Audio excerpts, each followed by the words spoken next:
আসসালামু আলাইকুম আমার ভাই বোনেরা, তোমাদের সবাইকে অনেক অনেক শুভেচ্ছা আর অভিনন্দন জানিয়ে আমি নাজমুল ইসলাম শুরু করছি আমাদের ইজি অ্যাকাউন্টিং বই থেকে। আমরা যে পর্বভিত্তিকভাবে বোর্ডগুলো সলিউশন করছিলাম তার এই ধারাবাহিক একটি পর্বে, এবং আমরা আজকে সলিউশন করব দিনাজপুর বোর্ড 2023, এবং এটা হচ্ছে খতিয়ানের অধ্যায়। যেমনটা আগের অঙ্কগুলো তোমাদের অনেক পিন পয়েন্ট সহকারে আমি বুঝাচ্ছিলাম, সো আমি বিশ্বাস করি তোমরা এই অঙ্কটাও সিমিলারভাবেই বুঝবে, ঠিক আছে?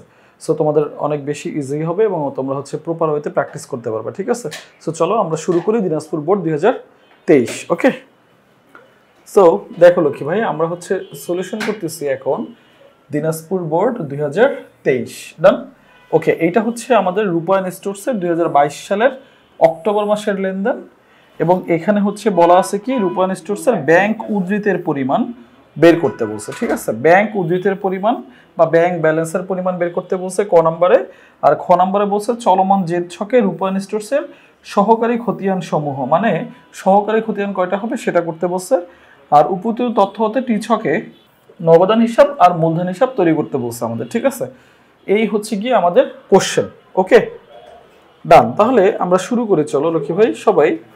প্রথম আমাদের ব্যাংক উদ্ধৃতের পরিমাণ বের করতে বলছে। এইটা নিয়ে একটু ক্লারিফাই করি তোমাদের। ব্যাংক উদ্ধৃতের পরিমাণ তোমরা যখন বের করবা, এটা আসলে দুইভাবে বের করা যায়। এক আমরা যখন খতিয়ান করি তখন আমাদের উদ্ধৃত কিন্তু প্রত্যেকটা উদ্ধৃত বের হয়ে আসে। যখন আমরা খতিয়ান করি তখন আমাদের প্রত্যেকটা উদ্ধৃত বের হয়ে আসে। যখন আমরা খতিয়ান করি তখন আমাদের কি হয়? প্রত্যেকটা উদ্ধৃত আমাদের বের হয়ে আসে। ওকে, এইটা একটা পদ্ধতি ছিল। আর একটা পদ্ধতি যখন আমরা এভাবে একটা ছক করে, নর্মাল ছক করে, যখন আমরা এভাবে একটা ছক করে, সেটা তারিখ বিবরণ টাকা টাকা করে আমরা ওই যে প্লাস মাইনাস করে ফেলতে পারি, সেটাও তোমার আরেকটা পদ্ধতি, ঠিক আছে? ওকে, তাহলে আমরা এটা খতিয়ান করে করব। যেহেতু আমরা খতিয়ান অধ্যায়ের প্রবলেম সলভ করতেছি, সো এটা আমরা খতিয়ান করে করব। আর আমরা এটা চলমান জেড ছক করে করব। কারণ কি লক্ষ্মী ভাই, চলমান জেড ছক করে করলে আমাদের জন্য সুবিধা আমরা ইজিলি ডে টু ডে এটার কভারেজ পেয়ে যাব। ডে টু ডে কি পরিমাণ ব্যালেন্স আছে সেটা পেয়ে যাব। সো তোমরা সবাই একটু মনোযোগ দাও। আমরা ব্যাংক হিসাব করব। তো ব্যাংক হিসাব করতে গেলে প্রথমে আমরা দেখি আমার এখানে ব্যাংক কোথায় কোথায় আছে। তাহলে দেখো, আমাদের এখানে এই যে 7 তারিখে বলছে ব্যাংকে জমা দান মালিক কর্তৃক ব্যবসায়ের। সো ব্যাংকে টাকা জমা আসছে। আর এরপরে আমাদের আর কোথায় ব্যাংক আছে আমরা একটু দেখে আসি। দেখো, অক্টোবর 20 তারিখে বলছে বিক্রয় কর্মীকে নগদ 20,000 এবং 15,000 টাকার চেক প্রদান। তার মানে এই দুইটা তোমার ব্যাংক হিসাব। এই দুটো তোমার কি হিসাব? ব্যাংক হিসাব। ডান। ওকে, তাহলে আমরা একটু জাবেদা করে নেই। মালিক যখন প্রতিষ্ঠানে কোনো কিছু জমা দেয় সেটাকে আমরা বলি মূলধন। মালিক যখন প্রতিষ্ঠানে কোনো কিছু জমা দেয় সেটাকে আমরা বলি মূলধন। আর মালিক এখানে প্রতিষ্ঠানে কি জমা দিচ্ছে? ব্যাংক জমা দিচ্ছে। কি জমা দিচ্ছে? ব্যাংক জমা দিচ্ছে, মানে ব্যাংকে টাকা জমা দিচ্ছে ডিরেক্ট। তাহলে ব্যাংক হিসাব ডেবিট। আর মালিক যেহেতু এখানে জমা দিচ্ছে, তাহলে আমরা এটাকে কি বলবো? এটাকে আমরা বলবো মূলধন হিসাব ক্রেডিট। এই আমার এইটার জাবেদা, ঠিক আছে? তাহলে ব্যাংক হিসাব ডেবিট আর মূলধন হিসাব ক্রেডিট। কেন ব্যাংক হিসাব ডেবিট? এটা আমার অ্যাসেট বাড়ছে, আর এটা আমার ওনার সিকিউরিটি বা ক্যাপিটাল বাড়ছে। অ্যাসেট বাড়ছে বা ওনার সিকিউরিটি বা ক্যাপিটাল বাড়ছে। এটা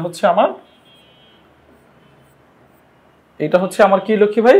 ডেবিট ক্রেডিট, ঠিক আছে? এরপরে আমরা দেখো, এরপরে আমাদের বলছে অক্টোবর 20 তারিখে বিক্রয় কর্মীকে নগদ এত টাকা এবং এত টাকার চেক প্রদান। তো আমরা যখন একটা বিক্রয় কর্মীকে এটা প্রদান করে থাকি, এটা আমার স্বাভাবিকভাবেই এটা আমার একটা স্যালারি হিসাবে কাউন্ট করা যেতে পারে। এইটা আমরা কি হিসাবে কাউন্ট করতে পারি লক্ষ্মী ভাই? স্যালারি হিসাবে অথবা কমিশন হিসাবে, সেটা তোমরা যেভাবেই ধরো। এটাকে আমরা স্যালারি হিসাবেও কাউন্ট করতে পারি, এটাকে আমরা কমিশন হিসাবেও কাউন্ট করতে পারি। তাহলে আমরা এটাকে লিখতে পারি, এটা যেহেতু একটা ব্যয়, তাহলে বিক্রয় কমিশন হিসাব ডেবিট, অথবা শুধু কমিশনও লিখতে পারো। বিক্রয় কমিশন বা কমিশন হিসাব ডেবিট, আর ব্যাংক হিসাব ক্রেডিট। এই হচ্ছে দুইটা। এখন কেন এটা হচ্ছে একটা এক্সপেন্স, কারণ আমরা তাকে কমিশন দিচ্ছি, এক্সপেন্স বাড়ছে এর জন্য ডেবিট, আর ব্যাংক হচ্ছে আমার অ্যাসেট কমছে এর জন্য ক্রেডিট। তার মানে আমাদের এই জাবেদা হচ্ছে দুইটা আমরা করে ফেললাম আমাদের সুবিধার জন্য। এখন হচ্ছে লক্ষ্মী ভাই আমরা সবাই গিয়ে এটার চলমান জেড ছকটা করবো, তোমরা একটু আমার সাথে থাকো, ঠিক আছে?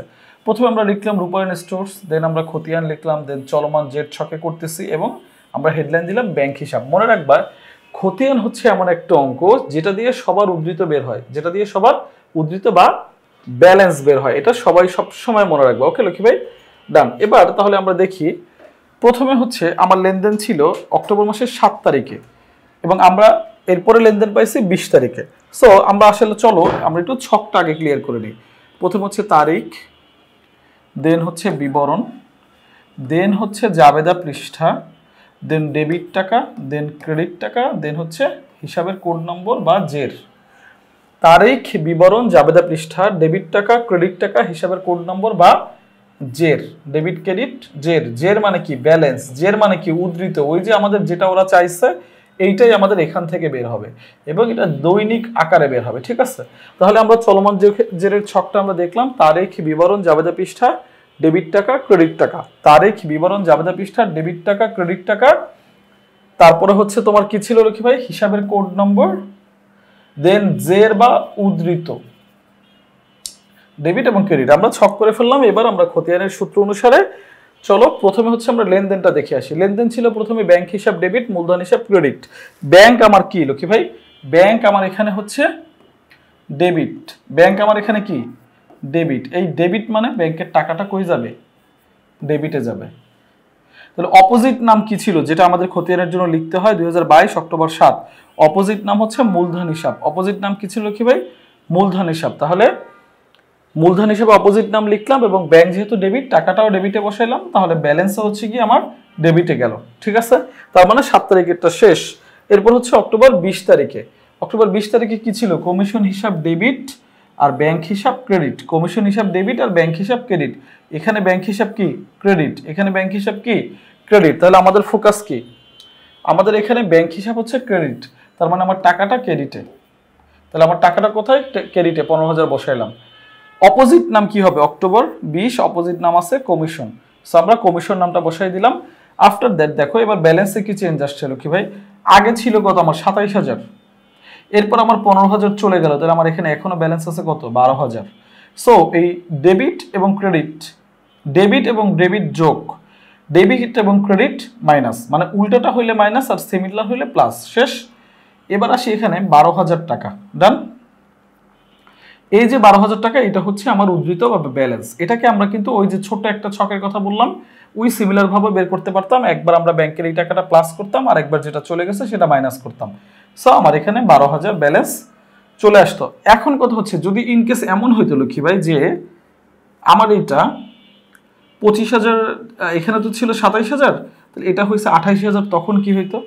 তখন আমার ক্রেডিট সাইডে গিয়ে ব্যালেন্স 1,000 হইতো। কারণ আমরা সবসময় বলছি ব্যালেন্সটা যে পাশে বড়, ব্যালেন্সটা যে পাশে বড় এবং যতটুকু বড় ততটুকু হচ্ছে গিয়ে তোমার উদ্ধৃত হয়, ঠিক আছে? সো আমরা ক নাম্বার করে ফেললাম, আমার বিশ্বাস সেটা তো আমরা সবাই খুব ভালো করে বুঝতে পারছো। এবার লক্ষ্মী ভাই আমরা করব হচ্ছে খ নাম্বার, এবং এই খ নাম্বার করার আগে আমি তোমাদের হচ্ছে কিছু বিষয় একটু আলোচনা করব। তোমরা সবাই খুব মনোযোগ দিয়ে ভাইয়ের কথা শুনো। দেখো ভাই এখানে আমাকে বলছে সহকারী খতিয়ান। এই সহকারী খতিয়ানটা সাধারণত আমাদের যখন বিক্রয় জাবেদা বা ক্রয় জাবেদা তৈরি করতে বলে বা ক্রয় ফেরত জাবেদা বিক্রয় ফেরত জাবেদা তখন আমাদের এটা দেয়, ঠিক আছে? বাট এইখানে প্রবলেমটা কি দেখো, এইখানে এটা আমাদের দিচ্ছে, ওকে আমরা করব, কোনো সমস্যা নাই। বাট এইখানে তো আমাদের ক্রয় জাবেদা বিক্রয় জাবেদা দেয় নাই। তো ক্রয় জাবেদা বিক্রয় জাবেদা যখন আমরা করি তখন এই যে আমাদের আলাদা করে ইন্ডিভিজুয়াল যে আমরা নামগুলো লিখি, যেমন হচ্ছে ধরো হাসান, যেমন হচ্ছে ধরো নাজমুল, যেমন হচ্ছে ধরো আলম, এই যে তিনটা এরাই তো আমার সহকারী নাকি? মানে আমার দেনাদার বা পাওনাদারকেই আমরা আসলে সহকারী খতিয়ান বলি। মানে আমার প্রত্যেকটা দেনাদার বা প্রত্যেকটা পাওনাদারের ইন্ডিভিজুয়াল নামকেই আমরা কি বলি লিখি ভাই? সহকারী খতিয়ান বলি, ঠিক আছে? তাহলে আমরা এটা করে ফেললাম। এখন আমরা দেখি আসলে এখানে যেহেতু আমাদের ক্রয় জাবেদা বিক্রয় জাবেদা করতে বলে নাই, তাহলে আমাদের অবশ্যই এখান থেকে দেনাদার বা পাওনাদারটা বের করতে হবে। সো দেখো এখানে এখানে আমাদের লক্ষ্মী ভাই দেনাদার কই কই আছে, এই যে দেখো রবির কাছে পাবনা প্রতি কেজি 120 টাকা দরে 200 কেজি ডাল বিক্রয়, এটা হচ্ছে আমার একটা দেনাদার, এটা হচ্ছে আমার একটা দেনাদার ডান বিক্রয় যেহেতু। এরপরে নমুনা মাফিক না হয় আবার রবির কাছ থেকে ফেরত, এইও আমার একটা দেনাদার, তার মানে একবার দেনাদার বাড়ছে আর একবার দেনাদার কমছে। এরপর কাজলের কাছে চাল বিক্রয়, এটা আমার একটা দেনাদার। আবার কাজলের কাছে হচ্ছে 200 লিটার কমল পানীয় বিক্রয়, এটাও হচ্ছে আমার একটা দেনাদার। তার মানে আমার দেনাদার হচ্ছে টোটাল দুইটা আছে, কিন্তু একবার ওই দেনাদার বাড়ছে বা একবার ওই দেনাদার কমছে। সো আমরা যখন করব আমরা হচ্ছে এই যে রবি স্টোরস নামে একটা করব আর কাজল স্টোরস নামে একটা করব, এই দুইটা হচ্ছে আমার, এই দুইটা কি লক্ষ্মী ভাই, এই দুইটা হচ্ছে আমার সহকারী খতিয়ান। সহকারী খতিয়ান কোনগুলো হবে, ইন্ডিভিজুয়াল আমার দেনাদার বা পাওনাদারকে যখন আমরা আলাদা করে খতিয়ানে ইনক্লুড করি তখন, ঠিক আছে। সো আমরা চলো এবার এই সহকারী খতিয়ানটা একটু দেখে আসি। প্রথমে আমরা এই সহকারী খতিয়ানের জাবেদাগুলো করে নেই তোমাদের বোঝার জন্য লক্ষ্মী ভাই। সহকারী খতিয়ানের আমরা কি করব, জাবেদাগুলো করে নিব। তাহলে আমরা যখন দেখো এখানে আমরা যখন এখানে রবির কাছ থেকে কত ক্রয় করছি, রবির কাছ থেকে প্রতি কেজি কত করে 120 টাকা দরে, 120 টাকা করে 200 কেজি, ঠিক আছে। সো 120 টাকা দরে 200 কেজি করছি। আর এরপরে হচ্ছে আমরা ইয়ার কাছে কি করছি, 60 টাকা দরে, 60 টাকা দরে কত 200 কেজি, ঠিক আছে। আর একটা করছি হচ্ছে 20,000, আচ্ছা 60 টাকা দরে 200 কেজি করছি, তাহলে 60 টাকা দরে যখন আমরা 200 কেজি করছি তখন হয়েছে কত 12,000। আচ্ছা আমরা তাহলে এই ডেবিট ক্রেডিটটা দিয়ে নেই। যখন আমরা রবির কাছে বিক্রয় করছি লক্ষ্মী ভাই একসাথে দুইটাই দিব, দেখো তখন আমাদের রবি হিসাব ডেবিট, এটাকেই আমরা আসলে বলি হচ্ছে প্রাপ্য, ঠিক আছে। এটাকে আমরা বলি লক্ষ্মী ভাই কি প্রাপ্য, এটাকে আমরা কি বলি লক্ষ্মী ভাই প্রাপ্য, ঠিক আছে। সো এই যে প্রাপ্য বলি এইটা হচ্ছে আমার সম্পদ, তাহলে রবি হিসাব ডেবিট আর বিক্রয় হিসাব হচ্ছে ক্রেডিট, রবি হিসাব ডেবিট আর বিক্রয় হিসাব ক্রেডিট, ডান। এবার যখন আমরা ফেরত দিব তখন এটা উল্টা হবে, তাহলে বিক্রয় ফেরত হিসাব ডেবিট, জাস্ট এই ফেরতটা যোগ আসছে, দেখছো ফেরত হইলে উল্টাটা হয়, এটা সবসময় মনে রাখবা। আর এখানে আমরা এই যে রবি লিখে দিলাম, রবি হিসাব হচ্ছে আমার ক্রেডিট, এই দুইটা।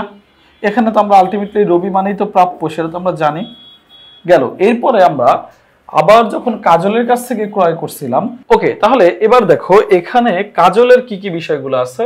কাজলের আমাদের এখানে চাল বিক্রয় আছে এবং কাজলের প্রতি লিটার 60 টাকা দরে আবার কোমল পানীয় বিক্রয় আছে। তাহলে চলো আমরা কাজলের হচ্ছে গিয়ে একটু জাবেদাটা দেখি। কাজলের জাবেদাটা আমরা দেখি, যখন আমরা কাজলের কাছে বিক্রয় করছি তো কাজল হচ্ছে আমার কি, কাজল হচ্ছে আমার একটা প্রাপ্য বা দেনাদার, প্রাপ্য হিসাব, কাজল বা প্রাপ্য হিসাব হচ্ছে আমার জন্য ডেবিট। আর আমার এখানে কি আছে লক্ষ্মী ভাই, এখানে আছে হচ্ছে বিক্রয় হিসাব, আমরা কাজলের কাছে বিক্রয় করছি, তাহলে বিক্রয় হিসাব হচ্ছে ক্রেডিট। এই হচ্ছে আমার জাবেদা। কারণ কি লক্ষ্মী ভাই, কাজল হচ্ছে আমার একজন প্রাপ্য বা অ্যাসেট বাড়ছে, আর বিক্রয় হিসাব হচ্ছে আমার ক্রেডিট। কারণ কি বিক্রয় হচ্ছে আমার একটা ওনার সিকিউরিটি বাড়ায়, কারণ হচ্ছে আমার আয় বাড়ছে, রেভিনিউ যদি বাড়ে তাহলে আমার ওনার সিকিউরিটি বাড়ে। সো এই হচ্ছে আমার জাবেদা, কাজল হিসাব বা প্রাপ্য হিসাব ডেবিট আর বিক্রয় হিসাব ক্রেডিট। তো কাজলের কয়টা জাবেদা আছে, কাজলের দুইটা আছে।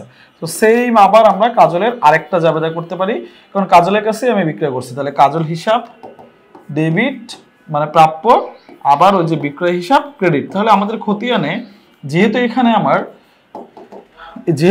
আমার কাজল আছে দুইটাই, সো দুইটাই হচ্ছে কাজল ডেবিট, দুইটাই প্রাপ্য ডেবিট, আমার ওই খতিয়ানে দুইটা হিসাব আসবে, ঠিক আছে। ওকে চলো তাহলে আমরা এবার শুরু করি। ওকে চলো এই অনুসারে আমরা খতিয়ানটা করে ফেলি।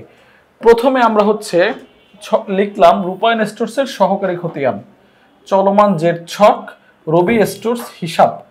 রূপায়ণ স্টোরসের সহকারী খতিয়ান চলমান জেড ছক রবি স্টোর হিসাব আমরা নাম লিখলাম। আমরা এখানে লিখলাম কাজল স্টোর বা কাজল হিসাব, ওর নাম যেটা ছিল।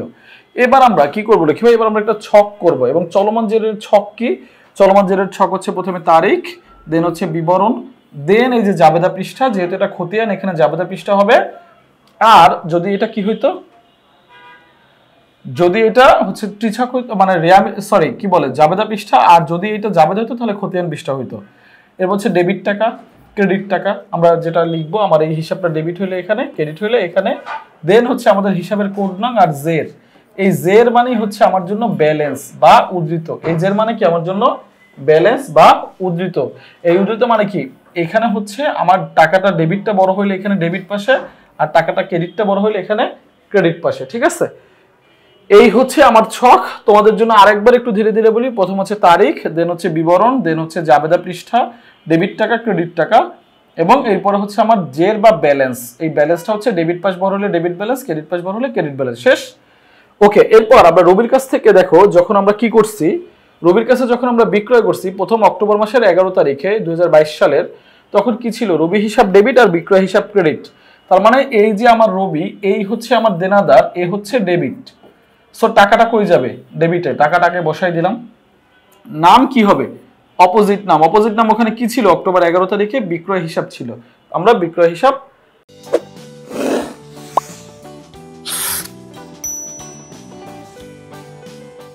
বসাই ফেললাম। তার মানে আমরা তারিখ দিলাম 2022 অক্টোবর 11, দেন আমরা বিক্রয় হিসাব লিখলাম। এরপরে যেহেতু রবি আমার ফোকাস, রবি ডেবিট হলে টাকাকে ডেবিটে, রবি ক্রেডিট হলে টাকাটা ক্রেডিটে। সো এখানে রবি কি ছিল, ডেবিট ছিল, আমরা টাকাটা ডেবিটে বসাই ফেলছি। সো আমাদের ব্যালেন্সও ডেবিটে চলে গেল হচ্ছে 24,000। ডান। ওকে, আফটার দ্যাট আমরা কি করব, অক্টোবর 17, দেখো তো অক্টোবর 17তে যখন রবির কাছ থেকে বিক্রয় ফেরত আসছিল, রবির কাছ থেকে বিক্রয় ফেরত আসার পরে এটা কি হয়েছে, জাস্ট উল্টা। বিক্রয় যেমন ক্রেডিট, বিক্রয় ফেরত হলে ওটা কি হবে, ডেবিট। আর রবি এবার কি, এবার কিন্তু আর রবি ডেবিট নাই, এবার হচ্ছে রবি আমার জন্য কি, ক্রেডিট। এবার রবি আমার জন্য কি, ক্রেডিট। তাহলে আমাকে কি করতে হবে লক্ষ্মী ভাই, এবার রবির ফোকাস কি, ফোকাস তো রবি, রবি এবার কি আমার জন্য ক্রেডিট। তাহলে রবির টাকাটা কত ছিল, 4,000। আমরা রবির টাকাটা এবার কোথায় বসাবো, ক্রেডিট সাইডে, যেহেতু রবি হচ্ছে আমার ক্রেডিট।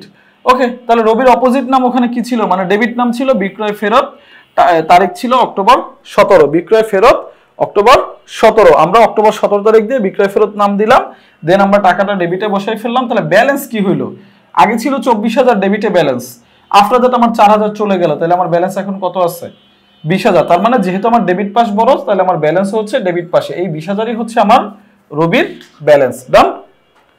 ওকে, এরপর আমরা তাহলে কাজল করে ফেলে লক্ষ্মী ভাই। চলো, কাজল হচ্ছে দুইবারই আমার কাছ থেকে কি কিনছে, কাজল দুইবারই আমার জন্য ক্রয় করছে, কাজল দুইবারই আমার জন্য কি করছে, বিক্রয় করছে, ক্রয় করে নাই, কাজল বিক্রয় করছে। মনোযোগ দিতে হবে কিন্তু, কাজল কি করছে, বিক্রয়, এবং দুইটা লেনদেনই কাজল হচ্ছে আমার জন্য কি করছে, বিক্রয় করছে। তাহলে এখানে কাজল আমার কি, এই যে দেখো বিক্রয় হিসাব ডেবিট আর কাজল হিসাব কি ক্রেডিট। এটা হয়, এটা হয় কখন, ওইটা হয় হচ্ছে গিয়ে যখন তোমরা কি করবা, ক্রয় করবা, তখন এখানে হয়তো ক্রয় হিসাব ডেবিট আর কাজল হিসাব ক্রেডিট। এটা হচ্ছে আমাদের কাজলের কাছে বিক্রয়। যেহেতু এটা আমার কাজলের কাছে বিক্রয়,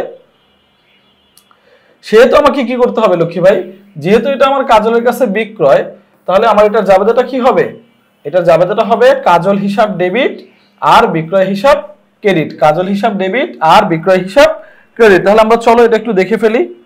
ওকে, এটার জাবেদাটা আমরা দিয়ে ফেলি। এটার জাবেদাটা হচ্ছে কাজল অবলিক প্রাপ্য ডেবিট হবে আর বিক্রয় হিসাব ক্রেডিট হবে। কাজল, কাজল এটা হচ্ছে আমার দেনাদার, তাই ডেবিট, আর বিক্রয় হিসাব হচ্ছে আমার ক্রেডিট। কারণ কি, বিক্রয় আমার আয়, এটা আমার রেভিনিউ বাড়ায়, আর এখানে আমার একটা অ্যাসেট বাড়ায়। তাহলে এখানে কাজল প্রত্যেকবারে কি আমার ডেবিট, এখানে কাজল প্রত্যেকবার আমার জন্য কি লক্ষ্মী ভাই, ডেবিট। তাহলে কাজল হচ্ছে আমার এখানে দেনাদার এবং কাজল প্রত্যেকবারই ডেবিট। সো আমরা কাজল নাম লিখলাম, আমরা কি লিখলাম, কাজল নাম লিখলাম। সো এই যে বিক্রয়, এই যে বিক্রয়, এই যে বিক্রয়, এই দুইটা কি আসলে কাজলের অপোজিট নাম। প্রথমবারও আমার কাজল হচ্ছে ডেবিট, সো টাকাটা আমরা ডেবিটে বসাইলাম, কারণ কাজল হিসাব ডেবিট, বিক্রয় হিসাব ক্রেডিট, অপোজিট নাম বিক্রয় লিখলাম, অক্টোবর 2022 সালের অঙ্ক, ঠিক আছে। এরপরে আবার আমাদের কি কাজল, এরপর আবার আমাদের কি কাজল হচ্ছে ডেবিট। তাহলে কাজলের টাকাটা আমরা কি করলাম, আবার ডেবিটে বসাইলাম, কাজলের টাকাটা আমরা কি করলাম, আবার ডেবিটে বসাইলাম। তাহলে অক্টোবর 27, অপোজিট নাম কি দিলাম, বিক্রয় হিসাব, অক্টোবর 27, অপোজিট নাম কি দিলাম, বিক্রয় হিসাব। এখন কি তাইলে যোগ হবে না বিয়োগ হবে? এখন কি তাইলে যোগ হবে না বিয়োগ হবে? এখন অবশ্যই এটা কি হবে, দুইটা যোগ হবে, কারণ ডেবিট পাশে আসছে আবার ডেবিট পাশে আসছে, তার মানে এটা হচ্ছে যোগ। আর যদি ডেবিট এবং ক্রেডিট হইতো তাহলে হয় বিয়োগ।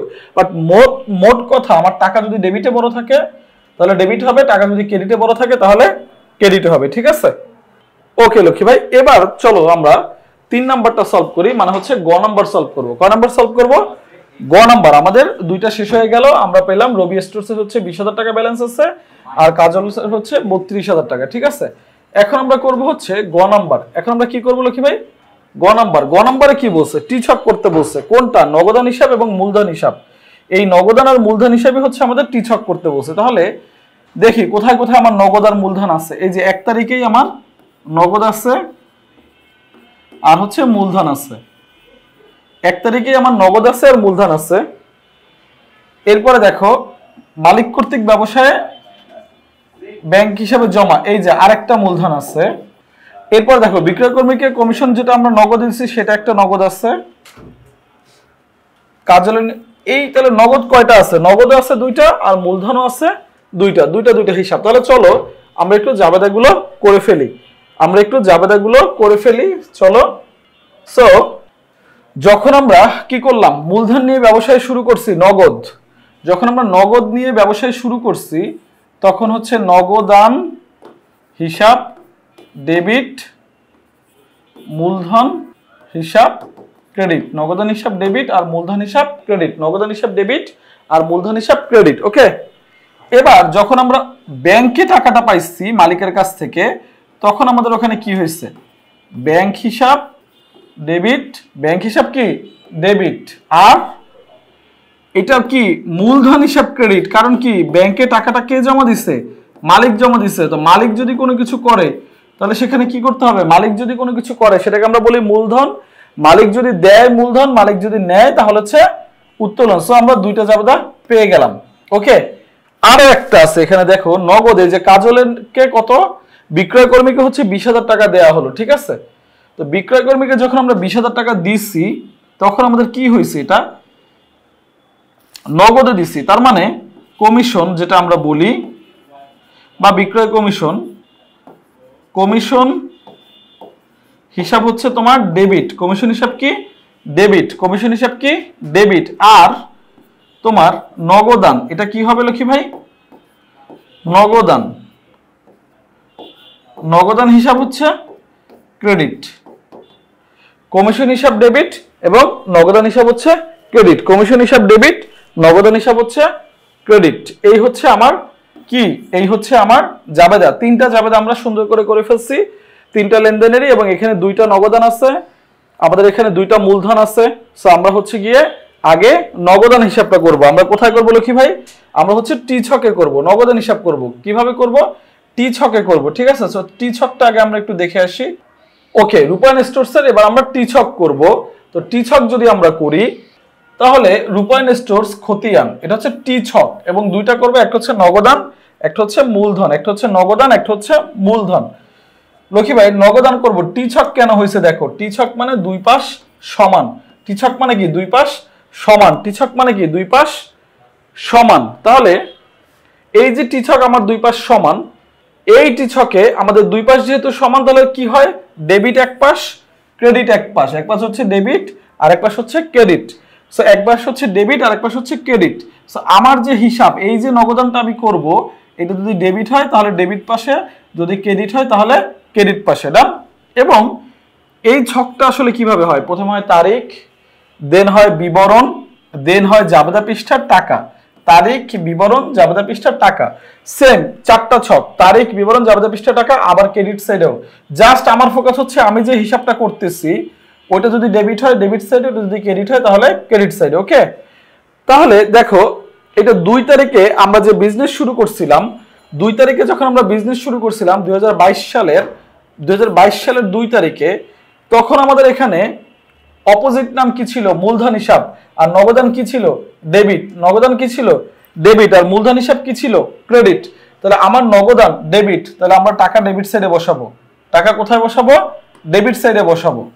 ওকে, অপোজিট নাম কি নাম? অপোজিট নাম 2022 আগস্ট 2 অপোজিট নাম মূলধন হিসেব লিখে দিলাম। তাহলে এই খতিয়ানের কাজ কি? প্রথম তুমি দেখবা তুমি যেটা করতেছো ওটা কি ডেবিট না ক্রেডিট। ওটা ডেবিট হলে টাকা ডেবিট সাইডে আগে এটা ডিসাইড করে ফেলবা, নাম উল্টাটা মানে ক্রেডিটটা লিখবা। আবার ওটা ক্রেডিট হলে টাকা ক্রেডিট সাইডে, নাম উল্টাটা। আচ্ছা দেখি এরপরে আমাদের যে কমিশন প্রদান আছে, দেখো কমিশনের জায়গায় নগদান ক্রেডিট আছে, তার মানে এবার আমার নগদান কি হবে? এবার আমার নগদান ক্রেডিট সাইডে যাবে। কই যাবে? ক্রেডিট সাইডে। তারিখ কত? 2022 আগস্ট 20। তাহলে ক্রেডিট সাইডে আমরা 20,000 বসাই দিলাম আগে, এটা সেফ জোন। তাহলে অপোজিট নাম কি হবে? নগদান ডেবিট। ক্রেডিট নাম কি আছে? অপোজিট নাম কি আছে? নগদান ক্রেডিট। তাহলে ডেবিট নাম কি আছে? কমিশন হিসাব। আমরা কমিশন হিসাব নামটা লিখে ফেললাম। তো আমাদের দুইটা নগদান ছিল, একটা ডেবিট সাইডে একটা ক্রেডিট সাইডে, আমরা বসাই ফেলছি। এই পর্যন্ত কাজ আমার শেষ। এখন খতিয়ান টিচকের যেটা সবচেয়ে বড় বিষয় সেটা হচ্ছে ব্যালেন্স বের করা বা জের বের করা। আচ্ছা তো এটা রুলস কি? এটা বড় কোন পাশ? বড় কি 75,000 নাকি বড় 20,000? বড় হচ্ছে 75,000। বড় কত টাকা? 75। তাহলে আমরা জানি যে টিচকে যেটা বড় সেই অ্যামাউন্টটাই দুই পাশে লিখতে হয়, যেটা বড় সেই অ্যামাউন্টটাই দুই পাশে লিখতে হয়। আমরা লিখলাম, ডান। এবার তাহলে ছোট কোন পাশ? ছোট হচ্ছে ক্রেডিট পাশ। আগস্ট 31 ব্যালেন্স সিডি, মানে যতটুকু ছোট যেটাকে আমরা বলি হচ্ছে ঘাটতি, যতটুকু ছোট যেটাকে আমরা বলি হচ্ছে ঘাটতি। সো এই যে আমার ঘাটতিটা, কত টাকা ঘাটতি? 55,000। কারণ আমার এখানে ব্যালেন্স 75,000, আমার এখানে আছে হচ্ছে 20,000। তাহলে আমার ঘাটতি কত টাকা? ঘাটতি হচ্ছে আমার 55,000। দেখো 55 আর 20 মিলিয়ে আসলে 75 হয়। সো এই পাশে আমার ঘাটতি, এই ঘাটতিটাই আসলে পরের মাসের 1 তারিখ সেপ্টেম্বর 1, 2022, সেপ্টেম্বর 1, 2022-এ হয়ে যাবে ব্যালেন্স বিডি। বিডি মানে আমি সহজ ভাষায় তোমাদের বলি বাড়তি। যেহেতু এই সাইডে বাড়তি ছিল, কতটুকু বাড়তি ছিল? 55,000। কিভাবে পাইছি? এই পাশে হিসাব করে পাইছি, কারণ এই পাশে কম বলেই তো এই পাশে আসলে বেশি। তাহলে এই যে সিডি অ্যামাউন্টটা সেটাই পরের মাসের 1 তারিখে অপোজিট পাশে হয়ে যায় ব্যালেন্স বিডি। ডান, ওকে। ব্যালেন্স বিডি আমরা করে ফেললাম, নগদান শেষ। এবার আমরা করব মূলধন। লক্ষ্মী ভাই এবার কি করব? মূলধন। তাহলে 2 তারিখে যখন আমরা বিজনেস শুরু করছি, 2 তারিখে যখন আমরা বিজনেস শুরু করছি তখন কি হয়? 2 তারিখে যখন আমরা বিজনেস শুরু করছি তখন মূলধন কি ছিল? মূলধন ছিল ক্রেডিট। মূলধন ছিল কি? ক্রেডিট। মূলধন কি ছিল? ক্রেডিট। তাহলে মূলধন যেহেতু ক্রেডিট ছিল তাহলে ক্রেডিট সাইডে যাইবো। তাহলে অপোজিট নাম কি ছিল? নগদান। ডেবিট নাম ছিল নগদান। টাকাটা আমরা ক্রেডিট সাইডে বসাই ফেললাম, শেষ। এইটা হচ্ছে ফোকাস। তুমি যে হিসাব করতেছো সেটা কি ডেবিট না ক্রেডিট, এইটা ডিসাইড করবে এই টাকাটা কি ডেবিট সাইডে যাবে না ক্রেডিট সাইডে। সো আমরা ক্রেডিট সাইডে বসাই ফেলাম যেহেতু আমাদের মূলধন হিসাব ক্রেডিট। এরপরে আগস্ট মাসের 7 তারিখে দেখো আবার হচ্ছে আমার এই যে ব্যাংক থেকে টাকাটা জমা দিল মালিক ডিরেক্ট ব্যাংকে, এটাও তো একটা মূলধন। তাহলে এই যে আগস্ট মাসের 7 তারিখে, আগস্ট মাসের 7 তারিখে অপোজিট যে নাম আছে সেটা হচ্ছে ব্যাংক আর এটা হচ্ছে ডেবিট, বাট মেইন যে আমি হিসাবটা করতেছি সেটা কি? ক্রেডিট। সেটা হচ্ছে ক্রেডিট। তাহলে টাকাও 27,000 আমি ক্রেডিটে বসাইলাম, আগস্ট 7 তারিখ দিয়ে ব্যাংক হিসাব জাস্ট নামটা বসাই দিলাম ডেবিট নাম। সো আমি করতেছি মূলধন, মূল ফোকাস হচ্ছে এটা ডেবিট হলে ডেবিট, এটা ক্রেডিট হলে ক্রেডিট। সো এটা ক্রেডিট ছিল সবগুলা, ক্রেডিট সাইডে বসাই ফেলছি, অপোজিট নাম আমরা লিখে ফেলছি, সবগুলা কাজ শেষ। এখন আমাদের কি করতে হবে ভাই? এখন দেখো আমাদের সব বসানো শেষ, এখন হচ্ছে ব্যালেন্স বের করার সময়। টিচকে এটা একটা ঝামেলা, এই কাজটা আসলে করতে হবে, পছন্দ না করলেও লক্ষ্মী ভাই কিছু করার নাই। দেখো যেহেতু আমাদের হচ্ছে ক্রেডিট সাইড বড়, ক্রেডিট সাইড যোগ করলে হয় কত? 75 আর 27, 1,02,000। ডেবিট সাইডে কোনো এন্ট্রি আছে? ডেবিট সাইডে আসলে কোনো এন্ট্রি এক্স্যাক্টলি নাই। যেটা আমাদের বড় খতিয়ানের নিয়ম অনুসারে টিচকের, এইটাই আমরা ব্যালেন্স দুই পাশে বসাই ফেলবো, 1,02,000। এই ক্রেডিট সাইড বড় হলে ডেবিট সাইডে যাবে, ডেবিট সাইড বড় হলে ক্রেডিট সাইডে যাবে, যে কোনো যে সাইডটা বড় হবে সেটাকে আমরা ব্যালেন্স হিসাবে নিচে দুই পাশে বসাই ফেলবো। ডান, ওকে আমরা বসাই ফেললাম। এখন তাহলে এই সাইডে আসলে কতটুকু আছে? এই সাইডে আসলে নাই, এই সাইডে আসলে কিছুই নাই, এই সাইডে কিছু ছিলও না। তাহলে এই সাইডে কম কত? এই সাইডে কম হচ্ছে তোমার 1,02,000 টাকাই কম, মানে পুরোটাই তোমার জন্য কম। সো এই যে পুরোটা তোমার জন্য কম 2022 আগস্ট 31 ব্যালেন্স সিডি, এই যে পুরোটাই তোমার জন্য কম, এই পুরোটা কম, দ্যাটস ওয়াই আমরা হচ্ছে কি করবো এবার লক্ষ্মী ভাই? এটাকে নাম লিখবো ব্যালেন্স সিডি, যেটা হচ্ছে আমার জন্য আমরা বলি হচ্ছে ঘাটতি। কি বলি? ঘাটতি বা ব্যালেন্স সিডি। তাহলে আমাদের এখানে ব্যালেন্স সিডি কত? ব্যালেন্স সিডি হচ্ছে পুরোটাই মানে 1,02,000। আর এই যে ব্যালেন্স বিডি এইটাই পরের মাসের 1 তারিখে, এই যে ব্যালেন্স বিডি এইটাই আমার পরের মাসের 1 তারিখে ব্যালেন্স বিডি নামে আমাদের এখানে চলে যাবে। ব্যালেন্স সিডিটাই হয়ে যায় আমার ব্যালেন্স বিডি। ব্যালেন্স সিডি হয় উপরে, যে পাশে কম ওইটুকু, আর ব্যালেন্স বিডি হয় আমার ব্যালেন্সের নিচে, যে পাশে আমার টাকাটা বড় হয়। ব্যালেন্স বিডি হয় হচ্ছে পরের মাসের 1 তারিখে, আর ব্যালেন্স সিডি হয় ওই মাসের 31 তারিখে। সো আমরা টিছকে করে ফেললাম দুইটা খতিয়ান, একটা হচ্ছে নগদান, একটা হচ্ছে মূলধন। সো আমরা ক খ গ তিনটাই করে ফেলছি।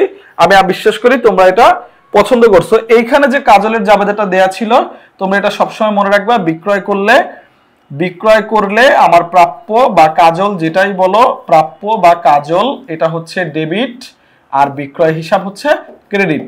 আর ক্রয় করলে ক্রয় হিসাব ডেবিট, আর পাওনাদার হিসাব ক্রেডিট। এই হচ্ছে আমার জার্নাল, ঠিক আছে? সো তোমরা এটা একটু দেখে নিও। তোমাদের সবার প্রতি সবসময় আমার যে ভরসাটা থাকে, যে একটা অঙ্ক যখন আমি করাই সেটা হচ্ছে একদম ধীরে ধীরে তোমাদের বুঝে বুঝে করাই। আমি বিশ্বাস করি তোমরা এইভাবে প্র্যাকটিস করো, সবাই এভাবে মনোযোগ দাও, কনসেন্ট্রেশন রাখো, বারবার করে প্র্যাকটিস করো, আর নিজের প্রতি খেয়াল রাখো। তোমাদের সবার প্রতি অনেক অনেক শুভকামনা জানিয়ে আমি নাজমুল ইসলাম আজকের জন্য হচ্ছে দিনাজপুর বোর্ড 2023 শেষ করলাম। ইনশাল্লাহ পরবর্তী কোনো বোর্ড নিয়ে তোমাদের সাথে আবার দেখা হবে। ধন্যবাদ।